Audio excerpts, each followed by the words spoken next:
పచ్చబొట్లు పొడుస్తారా? పిచ్చ పిచ్చగా ఉందా? తాట తీసేస్తా ఒక్కొక్కడికి. టాటూస్ మీద ఇలాంటి ఒపీనియన్ ఉన్న జనాలు మెల్లిమెల్లిగా బాగుంటది భయ్య.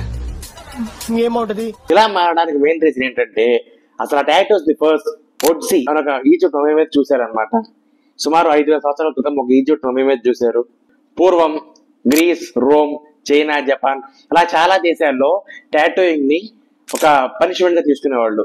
చాలా మంది క్రిమినల్స్ ని, దేశద్రోహుల్ని, స్లేవ్స్ ని వాళ్ళని గుర్తించడానికి వాళ్ళ నుదుటి మీద, వాళ్ళ చేతి మీద టాటూస్ వేసేవారు. అయితే Polynesian and some African countries లో మాత్రం టాటూయింగ్ ని పవిత్రంగా భావించేవాళ్ళు. అసలు టాటూ అనే పదం కూడా టటాయు అని వాళ్ళ భాష నుంచే వచ్చింది.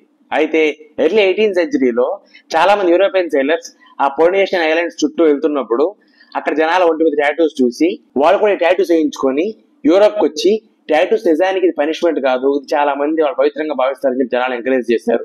ఇది జరిగిన కొంతకాలానికే చాలా మిషనరీస్ ఈ పాలినేషియన్ ఐలాండ్స్ దగ్గరకు వెళ్ళిపోయి టాటూస్ వేయించుకోకూడదు, ఇట్స్ ఎ సిన్ అని చెప్పి ఈ టాటూ కల్చర్ ని సపోర్ట్ చేయడానికి ట్రై చేశారు. అయితే 19th సెంచరీలో వాళ్ళ మీద మిషనరీస్ తిరగబడి ఇది వాళ్ళ కల్చర్ అని దాని ఒక ఆర్ట్గా గుర్తించాలని వాళ్ళు డిమాండ్ చేశారు. దాంతో పాటు ఈ టాటూస్ ని royal families like queen Victoria family and Russian royal families కూడా టాటూస్ వేసుకోవడం స్టార్ట్ చేశారు. మెల్లిమెల్లిగా ఇది ట్రెండ్ అయ్యి చాలా మంది రెబెలియన్స్, సోల్జర్స్, సేలర్స్ ఇంకా చాలా మంది వీటిని వేసుకోవడం మొదలు పెట్టారు. మెల్లిమెల్లిగా ఈ టాటూస్ అనేది ఒక వే ఆఫ్ ఎక్స్ప్రెషన్ గా మారింది.